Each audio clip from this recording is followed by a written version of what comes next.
আচ্ছা ভাইয়া, আপনি শুনলাম যে বিকাশ থেকে প্রতারিত হয়েছেন, তো আসলে কিভাবে বিকাশ থেকে প্রতারিত হয়েছেন বিস্তারিত জানাবেন। আমাকে একজন ফোন দিয়ে বলতেছে যে ভাই আপনার মোবাইলে তো একটা কোড গেছে, আপনি সেই কোডটা দেন আমারে। আমি ওরকম বুঝি নাই, তো আমি আমাকে ভাই কিসের কোড? ভাই আপনি কোডটা দিলেই ঠিক আছে, আপনার মোবাইলে আরও 16,000 টাকা চলে আসবে, আপনি কোডটা দেন। আমি কোডটা দেওয়ার লগে লগে আমার মোবাইলে 16 থেকে 17,000 টাকা ছিল, সাথে সাথে কাইটে নিয়ে গেছে টাকা। অর্থাৎ এটা হলো আপনার একটা প্রতারক চক্র আপনার সাথে এই ধরনের কাজ করছে। বাট আপনার সাথে কি বিকাশের কোম্পানি এটা কি কোনো ধরনের কোনো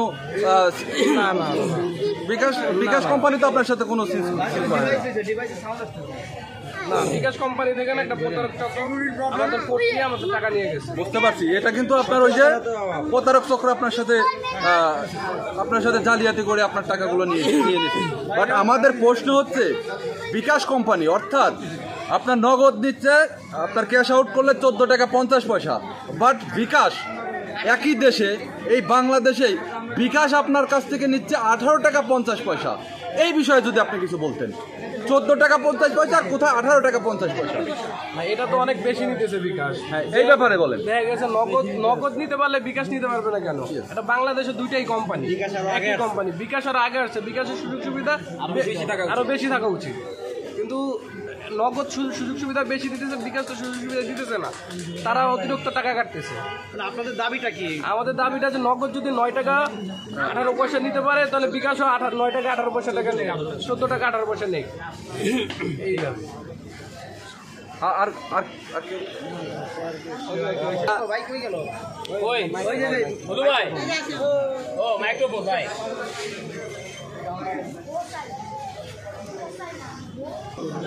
জি ভাইয়া, আপনি এই বিষয়ে কতটুকু কিভাবে দেখেন যে আসলে নগদ নিচ্ছে 14 টাকা 90 পয়সা, বাট বিকাশ নিচ্ছে 18 টাকা 50 পয়সা, এই ব্যাপারে আপনি কি দেখেন বা এই বিষয়টা কিভাবে দেখেন? হ্যাঁ, এখানে আসলে আমরা দেশের জনগণ, আমরা আসলে সবাই ভুক্তভোগী।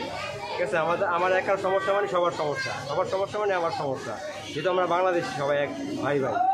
তো নগদ যেহেতু নিচ্ছে আপনার 14 টাকা 50 পয়সা, সেক্ষেত্রে বিকাশের হিসাবে আরও 50 পয়সা কমায় নেওয়া উচিত, যেহেতু তারা আগে থেকে বিজনেস চালু করছে। ঠিক আছে, তো সেখানে তারা কম তো নিচ্ছেই না, বরঞ্চ আমাদের কাছে তারা বেশি নিচ্ছে। তো আমাদের সেটা দাবি একটাই যে আমাদের এক দেশে দুই নীতি চলে না। মানে সেখানে তো অপশন আছে যে বিকাশ এবং নগদ, সেক্ষেত্রে আপনারা তো নগদ ব্যবহার করতে পারেন। সেক্ষেত্রে যারা বলছে যে আমরা বিকাশ ইউজ করবো না, নগদ ইউজ করবো, সেটাও তো মানুষ করতে পারে, তাই না? না, ঠিক আছে, আমরা আগে থেকে বিকাশ চালু করছি। বিকাশ অ্যাপটা আমরা সবাই আগে থেকে চালু করছি।